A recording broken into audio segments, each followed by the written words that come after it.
ହେତ୍କି ପରମ ଶାନ୍ତି। After life part 8 ମୃତ୍ୟୁ ପରେ ଜୀବନର ସବୁଠାରୁ ବଡ଼ ରହସ୍ୟ ବିଷୟରେ। ପରମ ପୂଜ୍ୟ ବାପୁଜୀଙ୍କ ସହିତ ଅନନ୍ତ ଭାଇଙ୍କର ପ୍ରଶ୍ନ ଉତ୍ତର। ପ୍ରଶ୍ନ: ସୁପର ନ୍ୟାଚୁରାଲ ସାଇଟ୍ର କଥା କହୁଛି, ଯେଉଁଠାରେ ଏହିସବୁ ସ୍ଥାନ ହୋଇଥାଏ, ଲୋକମାନେ ସ୍ନାନ କରିଥାନ୍ତି, ରୋଗରୁ ମୁକ୍ତ ହୋଇଥାନ୍ତି। କ'ଣ ଏହା ଦେବତାମାନଙ୍କର ଦେୟ ଅଟେ? କ'ଣ ଏହା ଭିତରେ ଚମତ୍କାରିଆ ଶକ୍ତି ଥାଏ? ବାପୁଜୀ: ଦେଖ, ଏକ କଥା କହୁଅଛି, ଯେଉଁପରି ଗଙ୍ଗା ନଦୀକୁ ଧରିତ୍ରୀ ଉପରକୁ ଅଣାଗଲା ଉପରର ଲୋକରୁ ଶଙ୍କର ଜଟା ମାଧ୍ୟମରେ, ଧରିତ୍ରୀ ଉପରେ ଗଙ୍ଗାଦେବୀଙ୍କର ଆଗମନ ହେଲା। ଗଙ୍ଗାଦେବୀଙ୍କର ସମସ୍ତ ଶକ୍ତି ଜଳ ରୂପେ ପ୍ରବାହିତ ହେଲା। କପିଳମୁନି ଅଭିଶାପ ଦେଇଥିଲେ। ସଗର ରାଜାର ପୁତ୍ରମାନଙ୍କୁ 100 ପୁତ୍ରଙ୍କୁ ଜଳେଇ ଦେଇଥିଲେ। ଯେମିତି ଗଙ୍ଗାର ପାଣି ସିଧା ଅଙ୍ଗାର ଉପରେ ପ୍ରବାହିତ ହେଲା, ସେହିମାନେ ଜୀବିତ ହୋଇ ଉଠିଲେ। ତେବେ କେତେ ପରିମାଣରେ ଜଳର ଶକ୍ତି ଥିଲା? କେଉଁଠାରୁ ଆସିଲା? ବିଷ୍ଣୁପୁରୀରୁ। ଗଙ୍ଗା ଦେବୀ ଥିଲା, ବିଷ୍ଣୁଙ୍କଠାରୁ ଆସିଥିଲା, ସୂକ୍ଷ୍ମରେ ନଦୀ ହୋଇଥାଏ। ପ୍ରଶ୍ନ: ଦେବୀ ଦେବତାମାନଙ୍କୁ କ'ଣ ରୋଗ ବ୍ୟାଧି ହୋଇଥାଏ? କ'ଣ ତାହାଙ୍କର ଡକ୍ଟର ହୋଇଥାନ୍ତି? ବାପୁଜୀ: ହଁ, ଦେବୀ ଦେବତାମାନଙ୍କର ଡକ୍ଟର ଥାଏ। ସେମାନେ ରୋଗଗ୍ରସ୍ତ ହୋଇଥାନ୍ତି। ଅଶ୍ୱିନୀ କୁମାର ଥିଲେ, ଏକ ଧ୍ୟାତ ଋଷି ଥିଲେ। ତାଙ୍କର ଶରୀରରୁ ମୁଣ୍ଡ ଅଲଗା କରି ଦେଇଥିଲେ। ଘୋଡ଼ାର ମୁଣ୍ଡ ଲଗେଇଥିଲେ। ଏହାପରେ ଅନ୍ୟ ଜଣେ ଆସି ଘୋଡ଼ାର ମୁଣ୍ଡ ଅଲଗା କରିଦେଇଥିଲେ। ଏହାପରେ ଗୁରୁଙ୍କର ଲଗେଇଦେଲେ। ଇନ୍ଦ୍ର ରାଜା କ୍ରୋଧୀ ଥିଲା। ଏହାଙ୍କୁ ବ୍ରହ୍ମଜ୍ଞାନ ଦିଅ ନାହିଁ। ଯଦି ଦେବ, ତେବେ ତୁମର ଗର୍ଦ୍ଦନ କାଟିଦେବି। ଅଶ୍ୱିନୀ କୁମାର ତାହାଙ୍କୁ ଆୟୁର୍ବେଦିକ ଡାକ୍ତର କହିଥାନ୍ତି। କେତେ ବଡ଼ ଡକ୍ଟର ହୋଇଗଲା? ପ୍ରଶ୍ନ: କିଛି ଦେବତା କାହିଁକି କିନ୍ତୁ ଦେବତା କାହିଁକି ରୋଗବ୍ୟାଧି ହୁଏ? ବାପୁଜୀ: କ'ଣ ହୋଇଥାଏ ନା, ଦେବତାମାନେ ବହୁତ ସମୟ ପର୍ଯ୍ୟନ୍ତ ଯେତେବେଳେ ରହିଥାନ୍ତି ସ୍ୱର୍ଗଲୋକ ତୃତୀୟ ଲୋକରେ, ସେମାନେ ସୋମରସ ପିଇଥାନ୍ତି, ମନୁଷ୍ୟ ଯେଉଁପରି ମଦ୍ୟପାନ କରିଥାଏ ନିଜ ନିଜକୁ ଭୁଲିବା ପାଇଁ। ପ୍ରଶ୍ନ: ମନୁଷ୍ୟମାନଙ୍କର କାମ, କ୍ରୋଧ, ଲୋଭ, ମୋହ, ଅହଙ୍କାର ଅଛି। କ'ଣ ଦେବତାମାନଙ୍କର ପାଖରେ ଏହିସବୁ ବିକାର ଅଛି?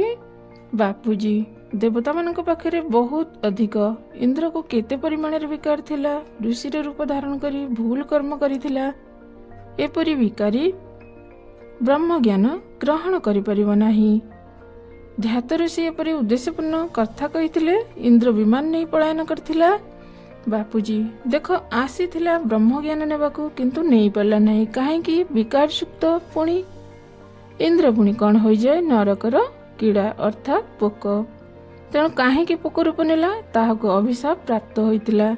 କର୍ମବନ୍ଧନ କାରଣରୁ ଅଭିଶାପ ମିଳିଲା। ଋଷିମୁନି ଅଭିଶାପ ଦେଇଥାନ୍ତି। ବିଶ୍ୱାମିତ୍ର ବ୍ରହ୍ମଋଷି ନଥିଲା, କ୍ଷତ୍ରିୟ ରାଜଋଷି ଥିଲା। ସେ ମଧ୍ୟ ଅଭିଶାପ ଦେଇ ପୁରା ଇନ୍ଦ୍ରଲୋକ ହଲେଇ ଦେଉଥିଲା।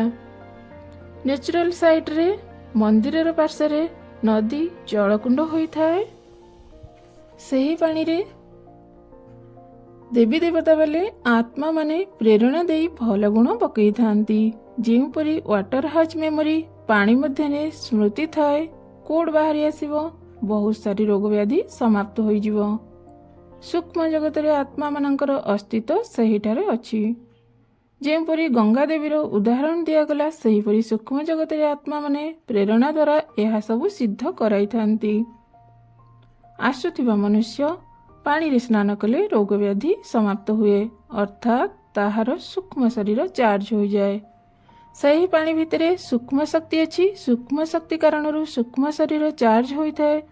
ସୂକ୍ଷ୍ମ ଶରୀର ଚାର୍ଜ ହେବା ଦ୍ୱାରା ସ୍ଥୂଳ ଶରୀର ଠିକ୍ ହୋଇଥାଏ। ପ୍ରଶ୍ନ: ରୋମାନ ଲୋକ ଏହା ମାନୁଛନ୍ତି, ଯିଏ ପ୍ଲୁଟୋ ଅଛି ସେମାନଙ୍କର ଦେବତା। ସିଏ ନରକ ଆଉ ସ୍ୱର୍ଗ ପଠେଇଥାନ୍ତି। ସେମାନଙ୍କର କହିବା ମୁତାବକ। ଆପଣ କ'ଣ କହୁଛନ୍ତି ବାପୁଜୀ? ପ୍ଲୁଟୋ ଦେବୀ ଦେବତାଙ୍କର ନାମ ଏମାନେ ରଖିଛନ୍ତି। ଇଜିପ୍ଟ ବାଲେ ଏହା ମାନିଥାନ୍ତି। ଏହି ଲୋକମାନେ ମାନିନଥାନ୍ତି। ଏହି ଲୋକମାନେ ମାନିଥାନ୍ତି ସ୍ୱର୍ଗ ନରକ ପଠାଉଛନ୍ତି। ଯେଉଁପରି ଆମର ଦେବୀ ଦେବତା ଅନୁମତି ଅଛି ନା ସ୍ୱର୍ଗ ନରକ, ଏହିପରି ରୋମାନ ଲୋକଙ୍କର ହୋଇଥାଏ। ଏହି ଲୋକମାନଙ୍କର ଅଲଗା ସ୍ୱର୍ଗ ହୋଇଥାଏ।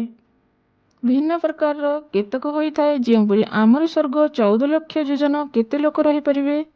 ତେବେ ଏହାଙ୍କର ଅନ୍ୟତ୍ର, କିନ୍ତୁ ବର୍ତ୍ତମାନ ସମୟରେ ଲୋକମାନଙ୍କର କିଛି ସ୍ଥାନ ହେବ, କାହିଁକି ଅନେକ ଲୋକଙ୍କର ସ୍ଥାନ ହୋଇସାରିଲାଣି। ଅଲଗା ଅଲଗା ଧର୍ମ ମଠ ପନ୍ଥ ସମ୍ପ୍ରଦାୟ ବାଲେ ଯେଉଁପରି ବିଶ୍ୱାମିତ୍ର ତ୍ରିଶଙ୍କୁ ପାଇଁ ଦ୍ୱିତୀୟ ସ୍ୱର୍ଗର ନିର୍ମାଣ କରିଥିଲେ। ସ୍ୱର୍ଗଲୋକ ବହୁତ ବଡ଼ ଅଟେ। ଅଲଗା ଅଲଗା ଧର୍ମଗୁରୁଙ୍କର ଧରିତ୍ରୀ ଉପରକୁ ଏକ ଏକ ଗୋଲା ହୋଇଥାଏ। ତାହାଙ୍କର ସେହିଠାକୁ ପଠେଇ ଦେଇଥାନ୍ତି। ପ୍ଲୁଟୋ ବାଲେ ଉପରକୁ ଚାଲି ଯାଇଥାନ୍ତି, କିନ୍ତୁ ମୁଁ ଏହା ଦେଖିଲି ପ୍ଲୁଟୋ ଗ୍ରହ ସହିତ କନେକ୍ସନ ଅଛି। ନାମ ଏମିତି ସେମିତି ରଖିନାହାନ୍ତି। ରହିବା ପାଇଁ ପ୍ଲୁଟୋ ଗ୍ରହ ମଧ୍ୟକୁ ପଠେଇ ଦେଇଥାନ୍ତି। ଇଜିପ୍ଟ ବାଲେ କହିଥାନ୍ତି 3 ଷ୍ଟାର କେଉଁଠୁ ଆସିଛନ୍ତି। ପକ୍ଷୀବାଲା ଅଧା ଶରୀର ମନୁଷ୍ୟର 3 ପିରାମିଡ଼ ଦେଖାଇଥାନ୍ତି। ପିରାମିଡ଼ ଭିତରେ ଶରୀର ରଖିବା ସୂକ୍ଷ୍ମ ଶରୀରରେ ଯେଉଁଠାରୁ ଆସିଛି ସେହିଟାକୁ ପଠେଇ ଦେଇଥାନ୍ତି। ପିରାମିଡ଼ ନିର୍ମାଣ ପଛରେ ଉଦ୍ଦେଶ୍ୟ ଏହା ହିଁ ଥିଲା। ପ୍ରଶ୍ନ, ବାପୁଜୀ ଯେଉଁପରି ବୌଦ୍ଧ ଲୋକ ମାନିଥାନ୍ତି, ଯେ ପର୍ଯ୍ୟନ୍ତ ନିର୍ବାଣ ନ ହୋଇଛି ଆତ୍ମା ବ୍ରହ୍ମାଣ୍ଡରେ ଘୂରି ବୁଲିଥାଏ। ଚାଇନା ଲୋକ ମାନିଥାନ୍ତି ମୃତକର ପୂଜା କରିଥାନ୍ତି ଓ ଏକ ଦିନ ଦେବତାରେ ପରିଣତ ହେବ। ତେବେ ଏହା ମଧ୍ୟରେ ଆପଣଙ୍କର କ'ଣ ରାୟ ଅଛି? ବାପୁଜୀ, ଦେଖ, ବୌଦ୍ଧମାନେ କହିଥାନ୍ତି ନା, କିନ୍ତୁ ସେମାନେ ଆତ୍ମା ପରମାତ୍ମାଙ୍କୁ ମାନିନଥାନ୍ତି, ନା ଚେତନାର ଶକ୍ତିକୁ ମାନିଥାନ୍ତି। ସେ ତ ନିର୍ବାଣ କହିଥାନ୍ତି। ମନୁଷ୍ୟ ମରିଗଲା, ନିର୍ବାଣ ହୋଇଗଲା, ଛିନ୍ନ ଭିନ୍ନ ହୋଇଗଲା। ବୌଦ୍ଧ ଫିଲୋସଫି କୌଣସି ଜ୍ଞାନ ତ ଦେଇନାହିଁ, ନା ଆତ୍ମା ପରମାତ୍ମାର ଉପରେ ବର୍ତ୍ତମାନ ସମୟରେ ବାହାରିଛନ୍ତି ବେଦ ଓ ବିଜ୍ଞାନର ସାଧନ ଦ୍ୱାରା କିଛି କିଛି ନୂତନତା ଆଣିଛନ୍ତି ଓ ଚେତନା ଉପରେ ଟିକେ ଟିକେ ଆସୁଛନ୍ତି। ଚେତନା ପୁଣି ବାୟୁମଣ୍ଡଳରେ ବିଲୟ ହୋଇଯାଏ, ଚେତନା ବାୟୁମଣ୍ଡଳରେ ବ୍ୟାପ୍ତ ହୋଇଯାଏ। ସେହି ଲୋକମାନେ ଏହାକୁ ନିର୍ବାଣ କହୁଛନ୍ତି। ପ୍ରଶ୍ନ, ମୃତ୍ୟୁ ପରେ ଏପରି କହିଥାନ୍ତି ତୁମର ସମ୍ପର୍କୀୟ ଯେଉଁମାନେ ମରିସାରିଛନ୍ତି ସେମାନେ ସ୍ୱାଗତ କରିଥାନ୍ତି। ବାପୁଜୀ, ହଁ, ମୃତ୍ୟୁ ପରେ ସୂକ୍ଷ୍ମ ଶରୀର ବାହାରିଥାଏ। ପୂର୍ବ ସମ୍ପର୍କୀୟ ଯେଉଁମାନେ ଥାଆନ୍ତି ସ୍ୱାଗତ କରିଥାନ୍ତି। କ'ଣ ଏହା ସତ୍ୟ ଅଟେ କି? ବାପୁଜୀ, ହଁ, ସତ୍ୟ ଅଟେ। ଘର ଭିତରେ ବସିଥାନ୍ତି, ଅନେକ ଲୋକ ବସିଥାନ୍ତି। ଜେଜେ, ଜେଜେମା, ମାମୁଁ, ମାଇଁ, ଦାଦା, ଖୁଡ଼ି, ପୁରା ଗ୍ରୁପ୍ ବସିଥାନ୍ତି। ଯେମିତି ସେହି ଆତ୍ମାର ଶରୀରର ମୃତ୍ୟୁ ହୋଇଥାଏ ଅନୁଭବ ଦ୍ୱାରା ଧରି ନେଇଥାନ୍ତି। ପୁନର୍ବାର କେତେକ ଜନ୍ମର ସମ୍ପର୍କୀୟ ବସିଥାନ୍ତି। ଯଦି ଆତ୍ମାରେ କିଛି ପରିମାଣରେ ଶକ୍ତି ଆସିଯାଏ, ଆତ୍ମା ଉପର ଲୋକକୁ ଚାଲିଯାଏ। ଉପର ଲୋକକୁ ଯିବା ଦ୍ୱାରା ସେହିଠାରେ ମଧ୍ୟ କେତେ ଜନ୍ମର ସମ୍ପର୍କୀୟ ମିଳିଥାନ୍ତି। କିନ୍ତୁ ନଷ୍ଟ ମୋହା ହେବ ତ ଯାଇପାରିବ। ମୋହ ନଷ୍ଟ ହୋଇଥିବା ଦରକାର। ଯେଉଁପରି ମହଲକୁ ଯିବ, ସ୍ୱର୍ଗଲୋକର ଉପରକୁ କେଉଁ ଆତ୍ମା ଯିବ? ମୋହ ନଷ୍ଟ ହୋଇଥିବା ଆତ୍ମା। ନଷ୍ଟ ମୋହା ସ୍ମୃତି ଲବ୍ଧା। ତାହାକୁ ସ୍ମୃତି ସ୍ୱରୂପ ହେବା ପାଇଁ ମୋହ ନଷ୍ଟ ହେବା ଦରକାର। ମହଲକୁ କେତେ ପୁରାତନ? 100 ବର୍ଷ ପୂର୍ବର ଆତ୍ମା ଆସିଥାଏ। ତାହାକୁ ଇମର୍ଜ ହୋଇଥାଏ, ଅର୍ଥାତ୍ ସ୍ମୃତିପଟରେ ଦେଖିପାରେ, ଜାଣିପାରେ, ଇଏ ମୋର ଜେଜେମା, ଜେଜେବାପା, ମାଉସୀ, ପିଉସୀ, ଭାଇ, ଭଉଣୀ। କିନ୍ତୁ ଏକ କ୍ଷଣିକ, ସେ ନଷ୍ଟ ମହା। ତାହାକୁ ସବୁ କିଛି ଦେଖାଯିବ, କିଛି ଆନନ୍ଦ ଅନୁଭବ ହେବ ନାହିଁ। ମହଲୋକରେ ସମସ୍ତ ଛବି ଦୃଶ୍ୟ ହୋଇଥାଏ। ମହଲୋକରେ ଆତ୍ମାମାନଙ୍କର ପରିଚୟ ହୋଇଥାଏ। ଆତ୍ମା କିଏ, କେଉଁଠାକୁ ଯିବ, କିଛି କିଛି ମାତ୍ରାରେ ମହଲୋକରୁ ଜନଲୋକ, ତପଲୋକ ଯାଇଥାଏ। ଆତ୍ମାମାନେ ତପସ୍ୟା କରିଥାଏ, ଆଗକୁ ସତ୍ୟଲୋକ ଯାଇଥାଏ। ସମ୍ପୂର୍ଣ୍ଣ ସତ୍ୟର ପରିଚୟ ପ୍ରାପ୍ତ ହୋଇଥାଏ, ଆଗକୁ ବ୍ରହ୍ମାପୁରୀ ଯାଇଥାଏ। ଏମିତି ସେମିତି ଯାଇପାରିବ ନାହିଁ। ଯେଉଁପରି ଭଗବାନ ବିଷ୍ଣୁ ବିମାନ ପଠାଇଦେଲେ, ନେଇଗଲେ, ତାହା ତପସ୍ୟା ଦ୍ୱାରା ପ୍ରାପ୍ତ ହୋଇଥାଏ। ନରସିଂହ ମେହତା ପରି, ମୀରା ପରି ଯେବେ ହେବ, ସିଧା କୃଷ୍ଣଙ୍କ ରୂପରେ ସମାହିତ ହୋଇଯିବ। ଏପରି ଭକ୍ତି ହୋଇଥାଏ। ଉଦାହରଣ ସ୍ୱରୂପ ଏକ କଥା କହୁଛି, ଏହିପରି ଆତ୍ମା ଜାଣିଲା ପରେ ଘର ମଧ୍ୟରେ ବସିଛନ୍ତି। କେବଳ ଏହିଠାରେ ନୁହେଁ, ଉପର ଲୋକରେ ମିଳିବେ। ପ୍ରଶ୍ନ, ମୃତ୍ୟୁକୁ ଡରୁଥିବା ଲୋକ କିପରି ଭୟରୁ ମୁକ୍ତ ହେବ? ବାପୁଜୀ, ବାପୁଜୀ, ତାହାକୁ ସ୍ୱୀକାର କରିବାକୁ ପଡ଼ିବ। ଶରୀର ଯିବା ପରେ ହାଲକି ହୋଇଯିବ। 5 ତତ୍ତ୍ୱର ଶରୀର ଯିବା ପରେ ଆତ୍ମା ହାଲକି ହୋଇଯିବ। ଜ୍ଞାନ ଅଛି, ଏହାଠାରୁ ଭଲ ମୃତ୍ୟୁପରର ଜୀବନ। ତୁମ ଭିତରେ ବେହେଦର ଜ୍ଞାନ ଅଛି, ସିଧା ଉପରକୁ ଚାଲିଯାଅ। ବେହେଦର ବିମାନରେ ବସିଯାଅ। ଦେହ, ଦେହର ସମ୍ବନ୍ଧୀ ସମ୍ପର୍କୀୟ ମାୟାଜାଲରୁ ମୁକ୍ତ ହୋଇଯିବ। ମୁଁ ତୁମକୁ ମହୋତ୍ସବର ପାଳନ କରାଯାଉ, ମୃତ୍ୟୁକୁ ମହୋତ୍ସବର ପାଳନ କରାଯାଉ। ଶରୀର ଛାଡ଼ି ଉପରର ଲୋକକୁ ଯିବ। ପ୍ରଶ୍ନ, କହିଥାନ୍ତି ସ୍ୱର୍ଗବାସୀ ହୋଇଗଲା। ବାପୁଜୀ ହଁ କହିଥାନ୍ତି ସ୍ୱର୍ଗବାସୀ ହୋଇଗଲା, ବ୍ରହ୍ମସ୍ୱରୂପ ପ୍ରାପ୍ତ ହେଲା। କ'ଣ ବ୍ରହ୍ମତ୍ୱକୁ ପ୍ରାପ୍ତ ହୋଇଥାଏ? ପ୍ରଶ୍ନ, ନାସ୍ତିକ ଲୋକମାନଙ୍କର କଥା, ଯେଉଁମାନେ ଆତ୍ମା ପରମାତ୍ମା ଭୂତ ପ୍ରେତ ମାନିନଥାନ୍ତି ସେମାନେ ମାନିଥାନ୍ତି ଏକ ମାନବତା ଧର୍ମ ଅଟେ, ବାକି ସବୁ ଭ୍ରମ ଅଟେ। ଏପରି ଲୋକ 50 କୋଟିରୁ ଉର୍ଦ୍ଧ୍ୱ। ତେଣୁ ଏହି ନାସ୍ତିକମାନଙ୍କର ସ୍ୱଚିନ୍ତା କେମିତି ବଦଳାଇ ଯାଇପାରିବ? ବାପୁଜୀ 100 କୋଟିରୁ ଉର୍ଦ୍ଧ୍ୱ। ଦେଖ, ନାସ୍ତିକ ଏକ ଧର୍ମ ଅଟେ, ଯେଉଁପରି ଇସାଇ 250 କୋଟି, ମୁସଲମାନ 150 କୋଟି, ଭାରତୀୟ 100 କୋଟିରୁ ଉର୍ଦ୍ଧ୍ୱ।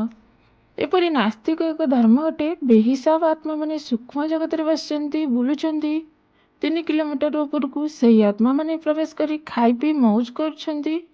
ସେମାନଙ୍କର ଉଦ୍ଦେଶ୍ୟ କ'ଣ? ଏହି ଜନ୍ମ ହେଉଛି ଖାଇ ପିଇ ମଉଜ କରିବା ପାଇଁ। ମାନବତାକୁ ମାନିନଥାନ୍ତି, କେବଳ ଖାଅ ପିଅ ମଉଜ କର। ଏହିପରି ଆତ୍ମା ଭରି ପଡ଼ିଛନ୍ତି, କୌଣସି ଧର୍ମ ପର୍ଯ୍ୟନ୍ତ ଯିବାକୁ ଦେବେ ନାହିଁ। ପ୍ରଶ୍ନ, ତେବେ ଆତ୍ମାଙ୍କର ସଦ୍ଗତି କେଉଁପରି ହେବ? ବାପୁଜୀ ସଦ୍ଗତି ନୁହେଁ। ନାସ୍ତିକ ଧର୍ମର ଆତ୍ମା ଆଖପାଖରେ ଅଛି, ଯେମିତି ତାହାର ମୃତ୍ୟୁ ହୋଇଛି ସେ କହିଦେବ ନା, ନାସ୍ତିକ ହୋଇ ରହିଯାଅ, ଖାଅ ପିଅ ମଉଜ କର। ଅନେକ ଧର୍ମ ମଠ ପନ୍ଥ ସମ୍ପ୍ରଦାୟ ଅଛି, କିନ୍ତୁ କୌଣସି ଧର୍ମ ପାଖକୁ ଯିବାକୁ ଦେବ ନାହିଁ। କୌଣସି ଭଗବାନଙ୍କୁ ବିଶ୍ୱାସ ହିଁ ନାହିଁ। ଏକ ଧର୍ମ ବାହାରିଥିଲା ଖ୍ରୀଷ୍ଟିଆନରେ, ଭିତରେ କଳା କଳା ଦେଖାଇଥାନ୍ତି, ଏହିପରି ପିଶାଚ ବୋଲି ହୋଇଥାନ୍ତି। ତେଣୁ ଏ ନାସ୍ତିକ ଲୋକ ଏକ ପ୍ରକୃତିର ପିଶାଚ। ବୁଝିପାରିଲ? ନାସ୍ତିକ ଖାଇବା ପିଇବା ନିଜ ମସ୍ତିରେ ମସ୍ତ, ଅନ୍ୟତ୍ର କ'ଣ ହେଉଛି ଦେଖିବାର ନାହିଁ। ମାନବ ଧର୍ମକୁ ମାନନ୍ତି ନାହିଁ, କର୍ମ ସିଦ୍ଧାନ୍ତକୁ ମାନନ୍ତି ନାହିଁ। ପ୍ରଶ୍ନ, ଅର୍ଥାତ୍ ଜୀବନରେ ଏତେ ସରଳ ହୋଇଥାନ୍ତି, ଏଭଳି କଥା କହିବେ? ବାବାରେ ବାବା। ବାପୁଜୀ କଥା ବହୁତ ବଡ଼ ବଡ଼ କହିବେ, ନା ଭଗବାନଙ୍କୁ ମାନିବେ ନା କାହାକୁ ସାହାଯ୍ୟ କରିବେ। ଏପରି ଲୋକ ଖାଅ ପିଅ ମସ୍ତ ରୁହ, ସେହିମାନେ ଏକ ପ୍ରକୃତିର ଅସୁର। ନାସ୍ତିକ ଅର୍ଥ ଅସୁର ହିଁ ହୋଇଥାନ୍ତି। ଅସୁର ଯେଉଁମାନେ ଥିଲେ କେଉଁଠିକୁ ଯାଇଛନ୍ତି? ଚୀନ, ଚାଇନା, ରୁଷିଆ ପବ୍ଲିକ ରୂପରେ ଆସିଗଲେ। ଚାରିଆଡ଼େ ନାସ୍ତିକ ଧର୍ମ ବଢ଼ିବାରେ ଲାଗିଛନ୍ତି। ଆଜିର ସମୟରେ 100-200 କୋଟି ନାସ୍ତିକ ଧର୍ମ ହିଁ ଅଛନ୍ତି। କେତେକ ଲୋକ ଧର୍ମସ୍ଥାନକୁ ଯାଇଥାନ୍ତି, ମାତା ପିତାଙ୍କୁ ଖୁସି କରିବା ପାଇଁ ହାତ ଯୋଡ଼ି ଚାଲି ଆସିଥାନ୍ତି। ବୁଦ୍ଧିରେ ସେ ନାସ୍ତିକ ଅଟେ। ଅନନ୍ତ ଭାଇ ଏହିଠାରେ କହିବାକୁ ଚାହୁଁଅଛି, ଇଣ୍ଡୋନେସିଆର ଟେରୋଜିୟମ ପ୍ରଜାତିର ଲୋକ ସଲଭାରସି ଆଇଲ୍ୟାଣ୍ଡରେ, ଇଣ୍ଡୋନେସିଆରେ ଟେରୋଜିୟମ ପ୍ରଜାତି ଯେଉଁମାନେ ମୃତକ ସମ୍ପର୍କୀୟଙ୍କୁ 1 ବର୍ଷ ଘର ମଧ୍ୟରେ ରଖିଥାନ୍ତି, 1 ବର୍ଷ ପରେ ଜଳାଇଥାନ୍ତି, ମାଟି ମଧ୍ୟରେ ପୋତି ନଥାନ୍ତି, ଏହା ମାନିଥାନ୍ତି ଭୂମି ପବିତ୍ର ଅଟେ। ପୂର୍ବରୁ ଏହା ବିଷୟରେ ଚର୍ଚ୍ଚା ସରିଛି।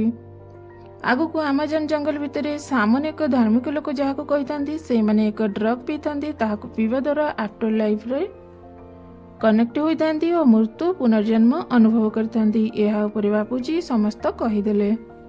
ବାପୁଜୀ ଏକ ବହୁତ ବଢ଼ିଆ କଥା କହୁଅଛି। ଭଗବାନ ଶଙ୍କର ଭାଙ୍ଗ ପିଇଥାନ୍ତି। ଭାଙ୍ଗ କାହିଁକି ପିଇଥାନ୍ତି? ତାଙ୍କୁ ପିଇବାକୁ ପଡ଼ିଥାଏ। ପିଇବା ଦ୍ୱାରା ସବକନସିୟସ୍ ମାଇଣ୍ଡ ଖୋଲିଥାଏ, କନସିୟସ୍ ମାଇଣ୍ଡରେ କନେକ୍ସନ୍ ହୋଇଥାନ୍ତି। ସମ୍ପୂର୍ଣ୍ଣ ବ୍ରହ୍ମା ବିଷ୍ଣୁ ଇମର୍ଜ ହୋଇଥାଏ, ତାହାଙ୍କର ଡ୍ୟୁଟି ଏହା। ତ୍ରିଦେବ ବ୍ରହ୍ମା ବିଷ୍ଣୁ ଶଙ୍କର କନେକ୍ଟ ହେବା ପାଇଁ ଭାଙ୍ଗ ପିଇଥାନ୍ତି। ପ୍ରଶ୍ନ, ବାପୁଜୀ ତାଙ୍କର କ'ଣ ଦରକାର ଭାଙ୍ଗ ପିଇବା? ବାପୁଜୀ ଦେହବାନ ସମାପ୍ତ ହୋଇଥାଏ, ତେବେ ଧରିତ୍ରୀ ଉପରେ ସମସ୍ତଙ୍କୁ ପିଇବାକୁ ପଡ଼ିବ। ବାପୁଜୀ ଏପରି ନୁହେଁ, ପ୍ରତ୍ୟେକ ଅଲଗା ଅଟନ୍ତି। କ'ଣ ଶିବରାତ୍ରିରେ ଅନ୍ୟମାନେ ଭାଙ୍ଗ ପିଅନ୍ତି? କ'ଣ ସେହିମାନଙ୍କୁ ବ୍ରହ୍ମାଣ୍ଡ 3 ଲୋକ ଦେଖାଯାଇଥାଏ? ତୃତୀୟ ନୟନ ଖୋଲିଯାଏ? ଏହା ସବୁ ହୋଇନଥାଏ ନା? ଭଗବାନ ଶଙ୍କରଙ୍କ ନାମରେ ବହୁତ ପିଇଥାନ୍ତି। କ'ଣ ତାଙ୍କର ସବକନସିୟସ୍ ମାଇଣ୍ଡ ଅବଚେତନ ମନ କ'ଣ ଖୋଲିଥାଏ? ସମସ୍ତଙ୍କର ଖୋଲି ନଥାଏ। ଶଙ୍କରଙ୍କୁ 14 ଲୋକ ବ୍ରହ୍ମାଣ୍ଡ ବ୍ରହ୍ମା ବିଷ୍ଣୁଙ୍କ ସହିତ କନେକ୍ଟ ହେବା ପାଇଁ କରିବାକୁ ପଡ଼ିଥାଏ। ବ୍ରହ୍ମାଣ୍ଡର ଆଦି ଶକ୍ତି ଆଦି ଶିବ ତାହାଙ୍କ ସହିତ କନେକ୍ଟ। ଶିବ ଯାହାଙ୍କର ରୂପ, ଶଙ୍କର ତାଙ୍କୁ ଦେଖିବା ପାଇଁ, ସମ୍ପୂର୍ଣ୍ଣ ବ୍ରହ୍ମାଣ୍ଡରେ କ'ଣ ହେବ ତାହା ଦେଖିବା ପାଇଁ ସବକନସିୟସ୍ ମାଇଣ୍ଡ ଅବଚେତନ ମନକୁ ଯିବାକୁ ପଡ଼େ। ଏହି କାରଣରୁ ପିଇଥାନ୍ତି ଭାଙ୍ଗ। ମନୁଷ୍ୟର ଏହିପରି ହେବ ହିଁ ନାହିଁ। ଆତ୍ମାର ଷ୍ଟେଜ ଦରକାର, ଉଚ୍ଚତମ ଷ୍ଟେଜ। ଦେଖ, ଭାଙ୍ଗ ପିଇବା ବାଲା ହସୁଥିବ ହିଁ ହସୁଥିବ, କାନ୍ଦୁଥିବ ହିଁ କାନ୍ଦୁଥିବ। ଯେଉଁ ସ୍ମୃତିକୁ ସ୍ମରଣ କରିବ ସେହିଠାରେ ପହଞ୍ଚିଯିବ। ଯେଉଁପରି ମେଡ଼ିସିନ ହୋଇଥାଏ, କାହାର କାହାର ସବକନସିୟସ୍ ମାଇଣ୍ଡ ଖୋଲି ଯାଇଥାଏ। ଆଦିବାସୀର କଥା କୁହାଗଲା ନା, ଖୋଲି ଯାଇଥାଏ, ପୁରୁଣା ସମୟକୁ ଚାଲି ଯାଇଥାନ୍ତି। କାରଣ ଜଗତକୁ ଚାଲି ଯାଇଥାନ୍ତି। ମନର ଗତି କାରଣ ଜଗତରେ ପ୍ରବେଶ ହେଲା। କାରଣ ଜଗତରେ ସବକନସିୟସ୍ ମାଇଣ୍ଡ ଜାଗ୍ରତ ହୋଇଯାଏ। ତାହା ସ୍ମୃତି ଥାଏ, ତାହା ସବୁ ଦେଖାଯାଏ। ତେଣୁ ଏହିସବୁ କଥା ବଡ଼ ଗଭୀର କଥା। ଜ୍ଞାନ ସାଗରରେ ବୁଡ଼ି ବିଚାର ସାଗର ମନ୍ଥନ କରିବା ଦ୍ୱାରା ଏହିସବୁ କଥା ବୁଝିପାରିବ। ଏହା ବୁଝିପାରିବା ସାଧାରଣ ଲୋକମାନଙ୍କର କଥା ନୁହେଁ।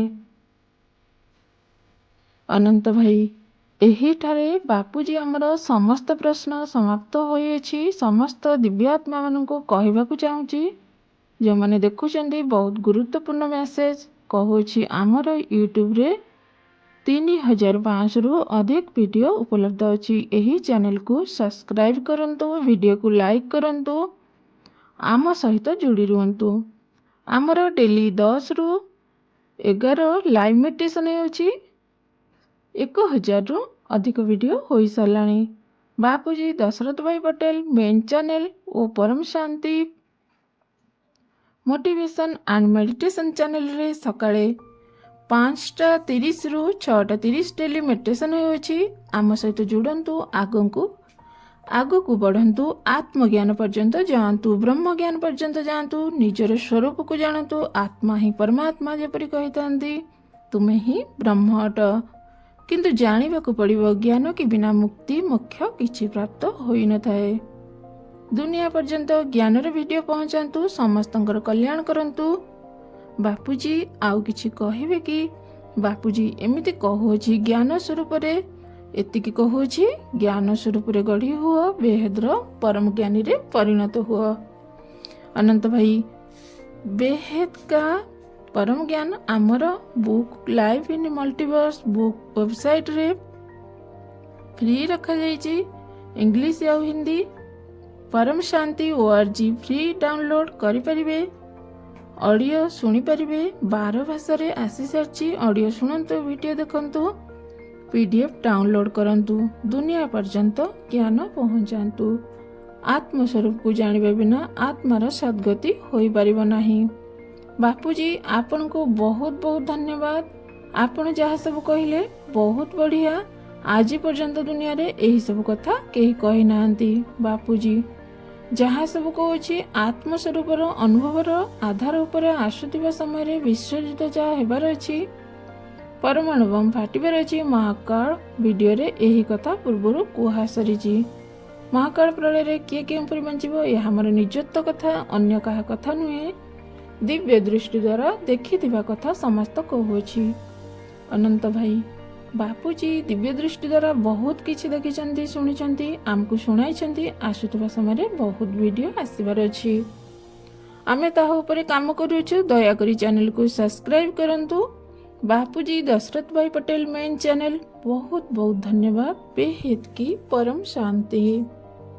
बेहद की परम शांति सोचो, बोलो परम शांति। Join us daily for live meditation, 10 p.m. to 11 p.m. on YouTube Live. Subscribe now. Website www.paramshanti.org. Email us anant@paramshanti.org. Like, share, subscribe. Join today. बेहद की परम शांति सोचो।